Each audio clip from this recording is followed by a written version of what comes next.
Uma aula.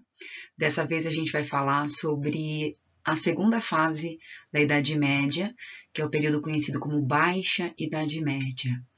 Lembrando que esse período é um período de transformações em relação ao período anterior que a gente estudou, né? Então você vai ter que identificar quais foram essas grandes transformações. O que eu posso adiantar é que as principais aconteceram na economia.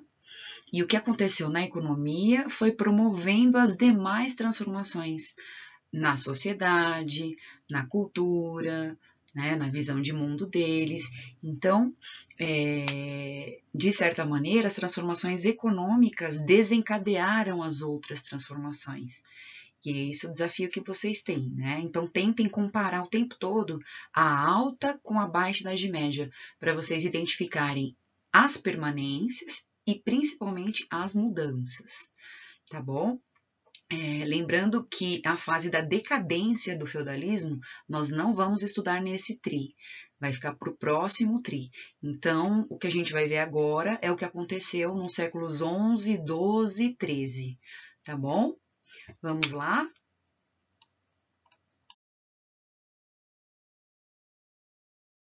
Bom, nesse slide, a gente pode fazer esse primeiro movimento de comparação.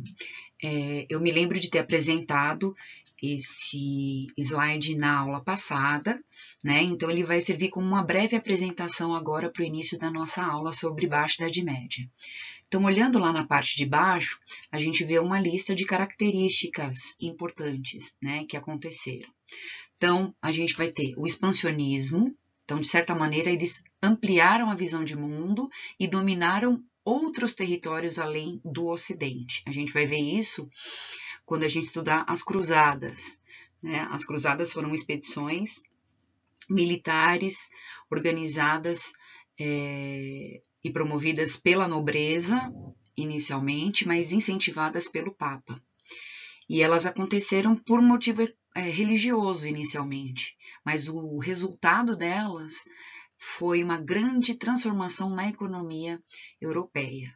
Já já a gente vai estudar isso. Outra coisa importante que vai acontecer, que é uma mudança em relação à Alta Idade Média, é que vai haver o renascimento do comércio e, consequentemente, das cidades. Então, nós vamos estudar como isso aconteceu, né? De que forma essa transformação aconteceu? Outra transformação é que nós temos um primeiro exemplo de centralização política que vai ocorrer durante a Baixa Idade Média, que é a formação de Portugal, certo?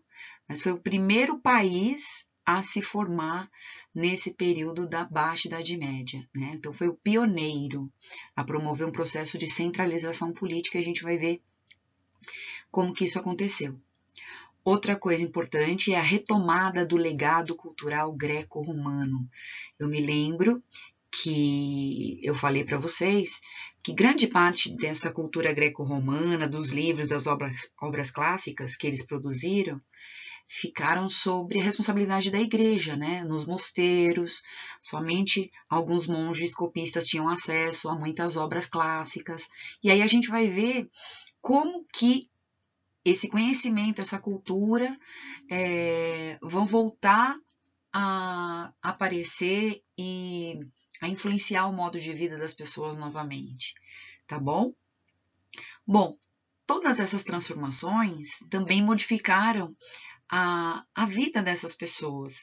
Então, se antes elas viviam de forma muito insegura, com medo, com pessimismo, na Baixa Idade Média, vai haver uma sensação de segurança maior, de otimismo e uma pequena mobilidade social, porque vai nascer uma nova camada chamada burguesia, formada pelos comerciantes, artesãos, cambistas, banqueiros, mercadores.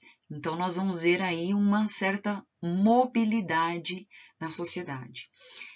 Vamos ter também uma ascensão ao racionalismo, né? O que é isso? Uma valorização da racionalidade humana, da nossa capacidade de pensar, de usarmos a nossa razão. E aí eu vou explicar para vocês como que isso vai acontecer, tá bom? Isso vai gerar mudanças também na visão de homem, como a gente vê. Antes o homem era visto como um ser corrompido e o seu destino estava já pré-determinado pela vontade de Deus. Agora a gente vai ver uma mudança nessa concepção, né? O homem vai ser visto também como um ser criado à imagem e semelhança de Deus, que lhe deu o livre-arbítrio, portanto, ele também vai poder decidir, através das suas escolhas, né, se ele vai ou não alcançar a salvação da sua alma. Isso vai depender das suas ações, das suas atitudes e das suas escolhas. Então, a salvação vai estar na mão do homem também, certo? Mas isso a gente vai discutir depois.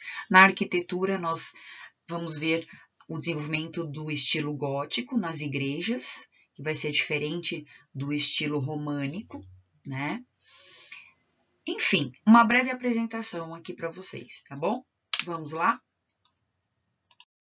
Bom, a grande mudança que começou a acontecer na Baixa Idade Média se deve por consequência do aumento da população.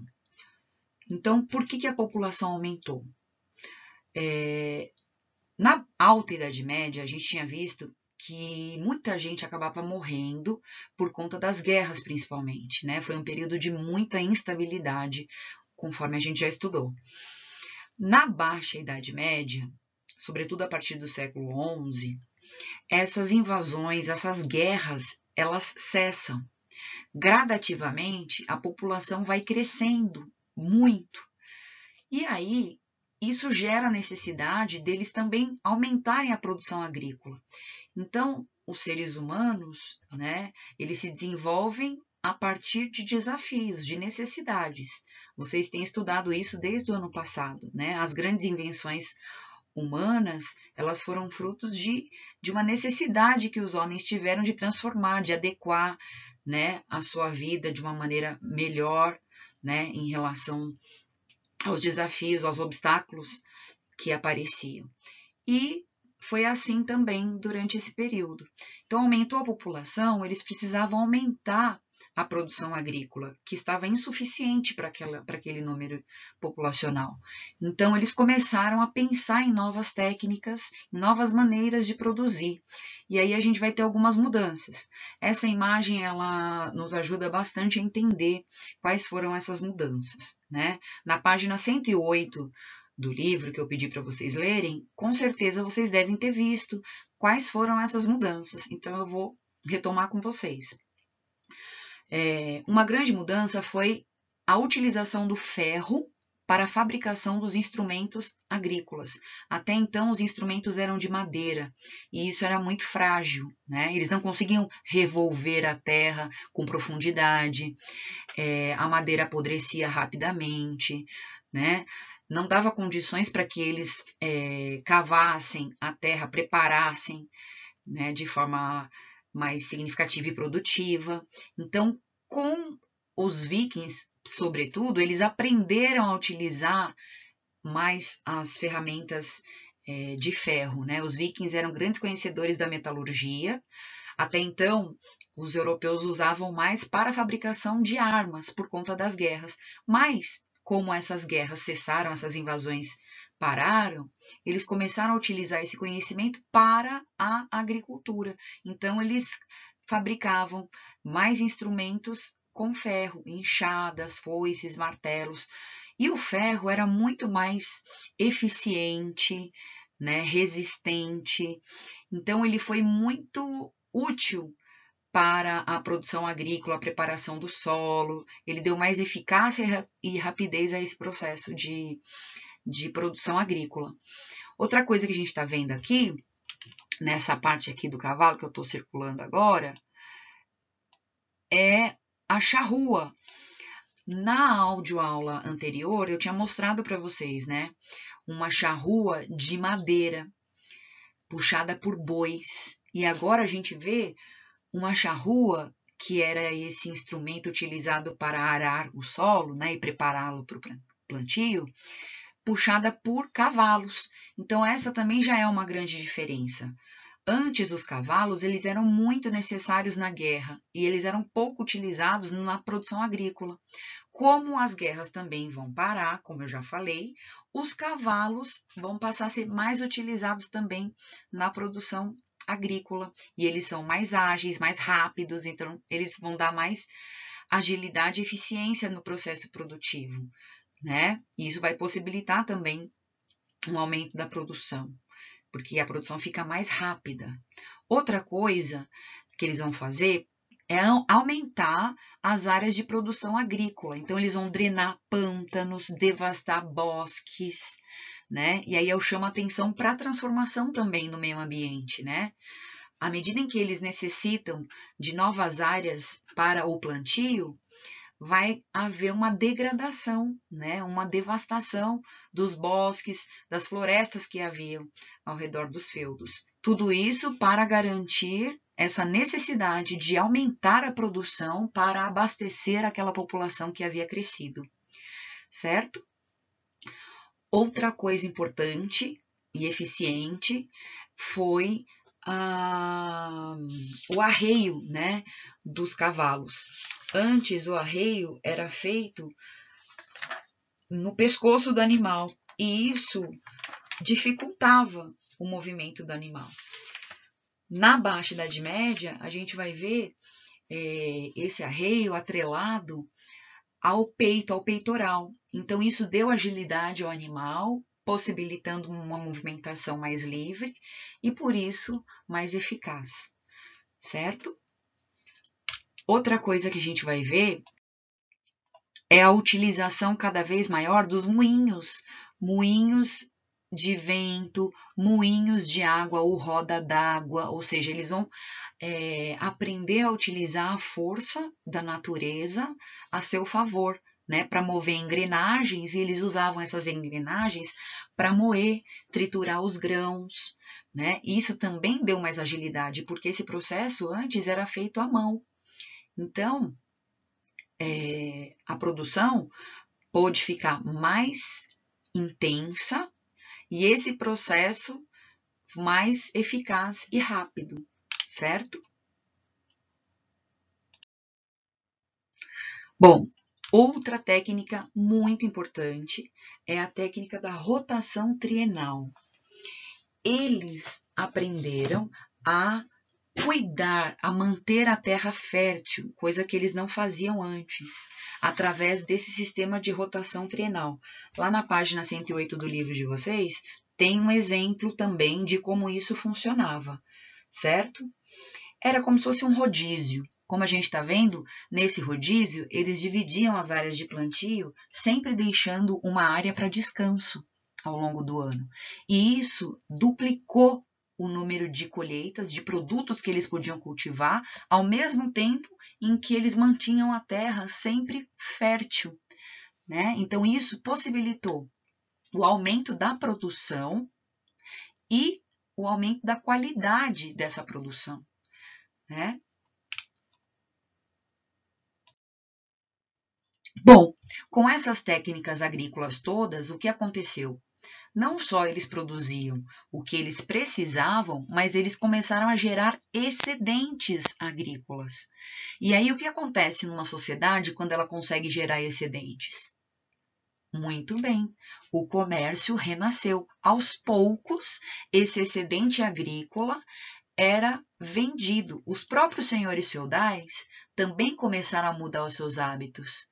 E eles permitiam que servos vendessem o excedente agrícola produzido nos lugares onde passava muita gente, geralmente próximos a cruzamentos de estradas, na igreja, né, quando eles saíam lá da missa aos domingos. Então, onde circulava muita gente, aos poucos eles começaram a vender esses excedentes e parte do que eles vendiam, o senhor feudal recolhia como tributo também. Então, esse processo foi gerando aos poucos, novamente, um comércio e a economia foi ficando monetária, ou seja, troca de produto por uma quantia, um valor em dinheiro, que nessa fase passa a ser as moedas, né? Moedas, então cada feudo vai cunhar as suas próprias moedas, né? Então, em cada feudo tinha lá um tipo de moeda, um valor, né? E aí, para você comprar um produto de um feudo para o outro, você precisava usar a moeda daquele feudo. Por isso, foi gerando uma nova profissão, né? Isso gerou, por exemplo, a profissão dos cambistas. Os cambistas eram profissionais que trocavam essas moedas de um feudo para outro, certo? Em decorrência disso também surgiram os comerciantes. E esses comerciantes começaram a se fixar nesses locais. Inicialmente formavam um povoado e depois esse povoado foi crescendo e dando origem aos burgos, que foram as cidades medievais. Burgos significava ponte, então lugar de ligação, né? Por que eles surgiram em locais de ligação? Porque era onde mais pessoas circulavam, né? Por isso, burgos. Logo, as pessoas que viviam nos burgos e que sobreviviam basicamente do comércio passaram a se chamar burgueses. Então surgiu a burguesia, uma nova camada social, além do clero, da nobreza e dos servos. Então a burguesia é uma nova camada social que surgiu a partir das atividades comerciais dessa fase. Bom, paralelamente a esse renascimento do comércio, aconteceram as cruzadas, certo? As cruzadas aconteceram entre os séculos 11, 12 e 13. Nós estamos vendo aí um mapa com as principais cruzadas. Nós não vamos estudar todas elas, e sim, vamos estudar duas. A primeira e a quarta cruzada, certo? Bom, vamos lá. Por que as cruzadas aconteceram, gente? Jerusalém, você já deve ter ouvido falar, é uma cidade sagrada para 3 religiões, para o islamismo, para o judaísmo e para o cristianismo. E desde aquela época, milhares de peregrinos viajavam até Jerusalém para visitar locais sagrados. No caso dos cristãos, para visitar o Santo Sepulcro, né? O fato é que os turcos que tinham se convertido ao islamismo invadiram Jerusalém e proibiram as peregrinações dos cristãos até o Santo Sepulcro. Isso, claro, atraiu conflito com o Papa. O Papa não aceitou essa condição e fez um pedido, né, para todos os fiéis. Ele convocou, independente da origem social, não importava se era servo, se era nobre. Ele fez uma convocação para os fiéis cristãos, que fossem para Jerusalém salvar Jerusalém do domínio muçulmano. E em troca, ele prometeu o perdão dos pecados, né? Só que muita gente se atraiu para o Oriente, não só pelo motivo religioso, e sim por questões econômicas. Por exemplo, nessa época haviam muitos nobres decadentes. Lembrem-se que a Europa estava superpopulosa e muitos nobres já não tinham mais terras para conquistar, porque as guerras também pararam de acontecer e só o primeiro filho herdava a terra. Logo, formou-se uma verdadeira camada de nobreza decadente, enfraquecida, sedenta por terra. Quando o Papa faz essa convocação, ele atrai especialmente esses nobres, dizendo que lá no Oriente tem terras de onde jorram leite e mel, ou seja, terras férteis.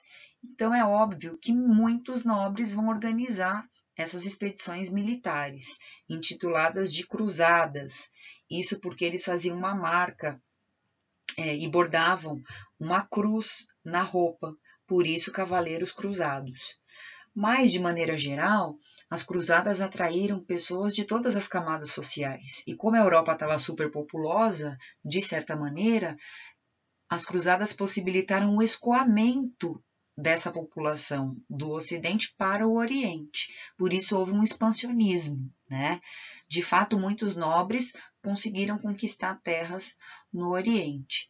Além de nobres, de servos, também teve cruzada das crianças, teve a Cruzada dos Comerciantes, e é dessa que a gente vai falar agora, chamada de Quarta Cruzada, né? Ela ficou conhecida assim.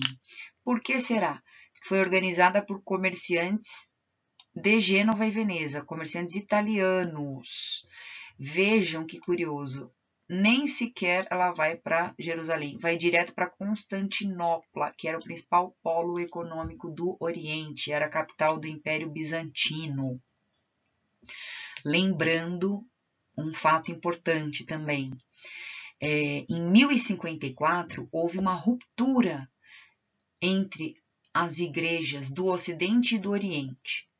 Por conta de não concordar com algumas decisões do Papa, os patriarcas, que eram os líderes lá do Oriente, romperam com o Papa, e a partir desse momento passou a existir a Igreja Ortodoxa no Oriente. Então, isso ficou conhecido como o cisma do Oriente, uma ruptura, uma separação entre as igrejas cristãs. Então, a partir desse momento, a Igreja Católica já sofreu um abalo, né? Porque deixou de ser a única, né?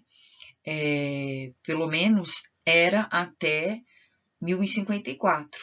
Depois dessa ruptura, ficou dividido, né? Então, o cristianismo se dividiu. No Ocidente, a Igreja Católica Apostólica Romana; no Oriente, a Igreja Ortodoxa.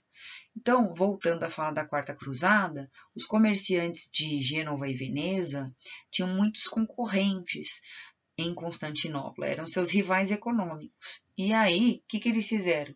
Eles apoiaram os cruzados, fornecendo navios, alimentos e dinheiro, e em troca exigiram que os cruzados atacassem Constantinopla, né? Resultado, eles saquearam Constantinopla, e a partir da Quarta Cruzada, os comerciantes italianos dominaram as rotas de comércio pelo Mediterrâneo. Então, essa rota de comércio foi reaberta, mas dominada, controlada pelos comerciantes italianos.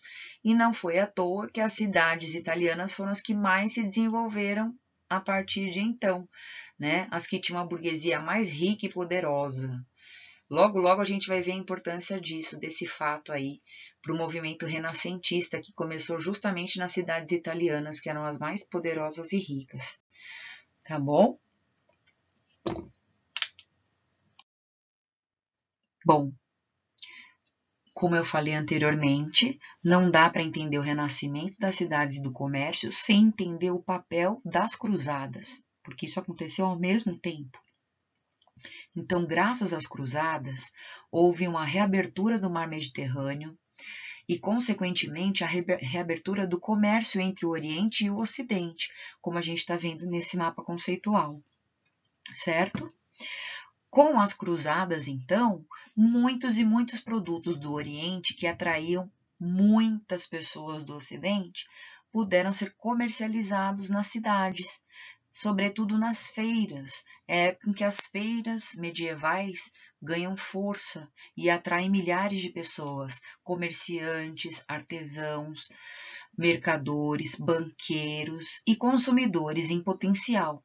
Consumidores, principalmente da nobreza, né? A nobreza passa também a valorizar o consumo. Como as guerras acabaram, um meio para mostrar o seu poder era ostentando os produtos que eles consumiam nas feiras, principalmente os produtos orientais, que eram os mais valiosos e luxuosos, né? A época dos grandes banquetes, os castelos ganham contornos de palácios, onde eles podiam usar todos os artigos de luxo orientais. Então, as tapeçarias, os tecidos finos como seda, perfumes, porcelanas, objetos, utensílios em geral, e especialmente as especiarias. É nessa época que as especiarias ficam muito famosas, né? Porque principalmente disfarçavam o sabor podre de muitos alimentos. Apesar deles terem algumas técnicas de conservação, muitos alimentos acabavam apodrecendo e as especiarias disfarçavam esses sabores. Pimenta, noz moscada, cravo, canela, açafrão, açúcar, todos esses produtos eram muito valiosos. A pimenta e o açúcar, por exemplo, chegavam a valer tanto quanto o ouro nesse momento da história, certo? Mas voltando às cidades, elas atraíam milhares de pessoas, por isso elas também se desenvolveram, né? Para receber, para recepcionar essas pessoas que vinham atraídas pelas feiras, as hospedarias foram criadas, bancos, restaurantes. Então, era um grande movimento que acontecia, normalmente em lugares diferentes da Europa e em períodos diferentes. Uma das mais famosas eram as feiras de Champagne, na França, certo? E aí os comerciantes também se organizavam, né? Eles negociavam para decidir quanto tempo, onde eles iam montar a feira, né? E as pessoas ficavam esperando, às vezes, um longo período de tempo até chegar finalmente o momento de se deslocar e ir para a feira. Era lá que tudo acontecia. Então as cidades foram crescendo e se desenvolvendo a partir desse atrativo comercial também. Artistas, jograis que contavam histórias dos cavaleiros do passado também conseguiam se apresentar, montar espetáculos de teatro, né, itinerantes. Eles viajavam de cidade em cidade também para mostrar a sua arte e ganhar um dinheiro. Nesse mesmo período, né, atraídos pela possibilidade de mudar a condição de vida, muitos iam para a cidade e lá eles conseguiam trabalhar nas oficinas de artesanato, né, que começaram a ficar cada vez mais fortes. Então, a burguesia, que é essa camada que nasceu a partir do comércio, qual era o interesse dela? Produzir mais e mais. Para isso, começou a contratar trabalhadores livres assalariados ou jornaleiros, pessoas que trabalhavam por jornada de trabalho, né? Então, como a ideia era produzir mais, começou a haver uma divisão de trabalho. Antes, o artesão, ele sabia todo o processo de elaboração, né, do seu produto, desde a escolha da matéria-prima até a parte final. Ele era o dono do conhecimento. Nessa época, os artesãos continuam sendo dono de todo o processo do conhecimento, só que eles são donos da ferramenta, do local, e eles vão contratar essas pessoas para trabalharem para eles, fazendo diferentes funções, etapas diferentes. Então, só ele sabe o processo todo, mas ele contrata trabalhadores para fazer uma parte específica. Dessa maneira, a divisão de trabalho possibilitou a produção numa escala maior. E o interesse era esse, produzir mais para poder oferecer a baixos preços e atrair mais clientes. Então, é nessa fase que começa a haver essa preocupação também com o aumento na produção, certo? Bom, para esses burgueses se organizarem, especialmente os artesãos, eles vão montar corporações de ofício, uma espécie de grupo, né, de organização, onde eles se uniam, pagavam uma taxa para fazer parte desse grupo e obtinham vantagens, como comprar matéria-prima a preços baixos, decidir onde cada um ia atuar, combinar para obterem lucro com essa união.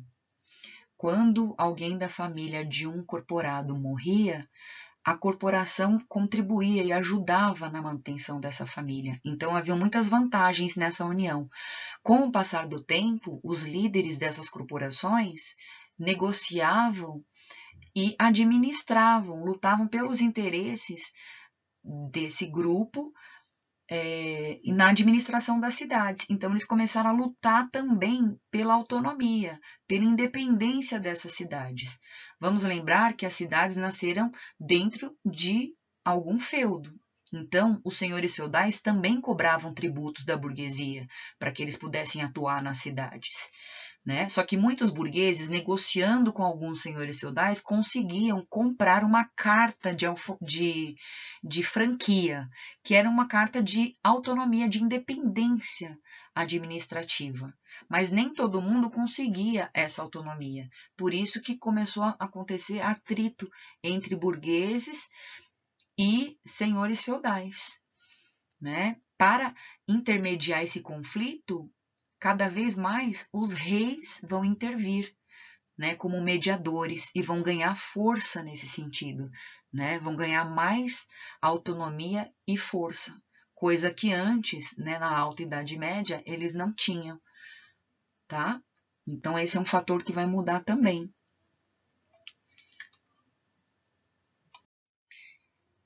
Uma outra curiosidade importante, né, é que nas cidades, geralmente, na parte de baixo, eles vendiam seus produtos, e na parte de cima, eles usavam como moradia. Até hoje, né, quando a gente passa pela nossa cidade, a gente vê o comércio embaixo e muitas moradias em cima. Então, isso é interessante para fazer um comparativo aqui entre o passado e o presente.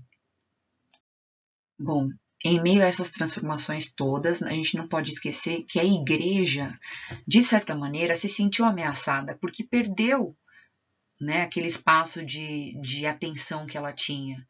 De certa maneira, as pessoas começaram a valorizar o luxo, o consumo, tiveram contato com outros povos do Oriente. Então, a igreja, para se fazer forte, poderosa e presente na vida das pessoas, também ordenou a construção de diversas catedrais. E o estilo gótico era um estilo voltado justamente para chamar a atenção dos fiéis. Os arcos pontiagudos, os vitrais coloridos, né? Muitas esculturas esculpidas nas paredes, tudo isso para chamar a atenção dos fiéis numa época em que a igreja estava se sentindo realmente ameaçada, né?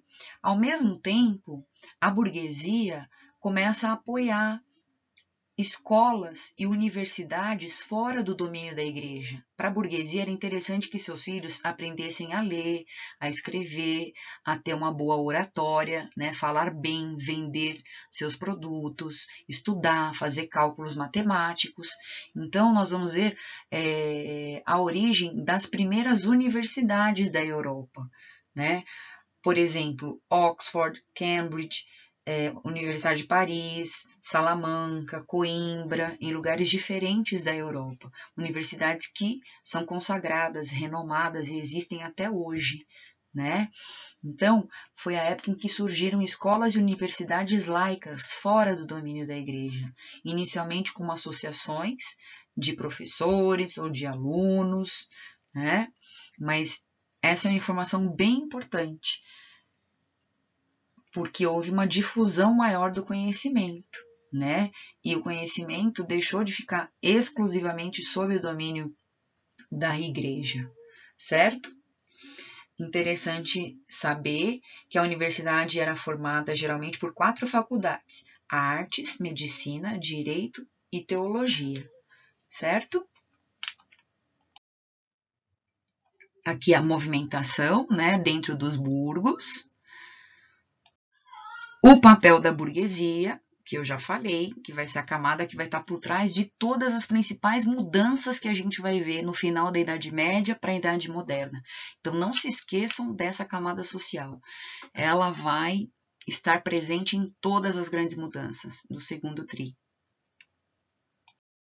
Bom, além da autonomia das cidades, né, conquistadas por alguns burgueses que conseguiam comprar a carta de franquia, esse slide mostra uma outra informação política importante, que é o primeiro processo de centralização que aconteceu na Europa nessa época, a formação de Portugal, né?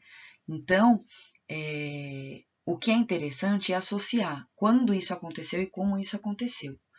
Então, vocês lembram que a Península Ibérica tinha sido dominada na Alta Idade Média pelos muçulmanos, né? E eles ficaram aí por mais de 700 anos. O fato é que quando o Papa convocou os cristãos para lutarem e libertarem Jerusalém do domínio muçulmano, os cristãos da Península Ibérica aproveitaram essa ocasião para eles próprios se libertarem do domínio muçulmano na região da Península Ibérica. Então, eles começaram a lutar para reconquistar o seu território, que havia sido tomado pelos muçulmanos há muito tempo. Então, aqui em cima, a gente pode ver, né, qual era a parte do território que ficou sob o domínio dos cristãos. A gente vê essa parte de laranja, ficou dividida em 4 reinos, Leão, Castela, Navarra e Aragão, e o resto era domínio muçulmano, certo? Aí, é interessante vocês verem, na página 111, tem toda essa informação detalhada sobre a formação de Portugal. É interessante vocês saberem que a partir desse momento que o Papa convoca, os cristãos começaram a guerrear contra os muçulmanos. E nessa história, um guerreiro se destacou. Quem foi esse guerreiro? Foi o Henrique de Borgonha, né? Isso está na página 111. Então, é aquela relação de suzerania e vassalagem, né? O que o rei de Leão e Castela fez? Concedeu um condado para esse nobre, né? Que tornou-se seu vassalo, certo? Mas o filho dele, Afonso Henriques, seguindo, né, a saga do pai, começou a ficar cada vez mais poderoso, conquistar muitas e muitas terras, até que ele rompeu o contrato de vassalagem e se autoproclamou independente. E foi aí que nasceu o condado portucalense, né, de forma independente do reino de Leão e Castela. Então, é o que a gente vai ver aqui, ó, tá vendo? Essa partezinha aqui era o condado portucalense, que é essa parte aqui. E aí, aos poucos, no decorrer, né, dos anos, os herdeiros continuaram conquistando territórios. Algarve também foi um território anexado aqui, certo? O fato é que houve um momento em que o trono ficou ameaçado, né, por um estrangeiro do reino de Aragão, né? Só que aí o que a burguesia especialmente fez? Se sentiu ameaçada, se viu prejudicada. Onde já se viu? Se um estrangeiro assumir o trono, provavelmente ele vai prejudicar os nossos negócios. Então, o que a burguesia fez? Apoiou um nobre de Portugal, o João, mestre de Avis. Então, essa foi a chamada Revolução de Avis. Eles lutaram, conseguiram sucesso e, a partir daí, Portugal se formou definitivamente. Bom, por fim, vamos falar aqui então da cultura, especificamente da visão do homem, né? Aí, no final do slide, a gente tem aqui a filosofia de São Tomás de Aquino. São Tomás de Aquino foi um grande teórico, um pensador, um filósofo da Igreja Católica, né? E diante dessas transformações que aconteceram, ele elaborou uma teoria, uma filosofia, uma ideia chamada escolástica. Nessa ideia, que vocês podem acompanhar na página 7 e 8 da lista, né? Eu descrevi de forma bem simples para vocês, o homem, ele era visto como um ser privilegiado que foi criado por Deus e dotado de razão. Logo, o homem deveria usar a razão para construir conhecimento, mas sem abandonar sua fé. E, nessa ideia, o homem tinha o livre-arbítrio, a capacidade de fazer as suas escolhas. Portanto, ele também seria o responsável por alcançar a salvação da sua alma, né? Como? Fazendo boas obras, são as boas ações, conforme o que a igreja ensinava.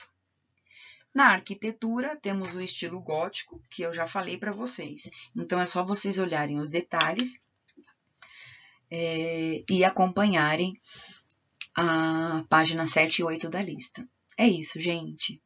Beijo para vocês.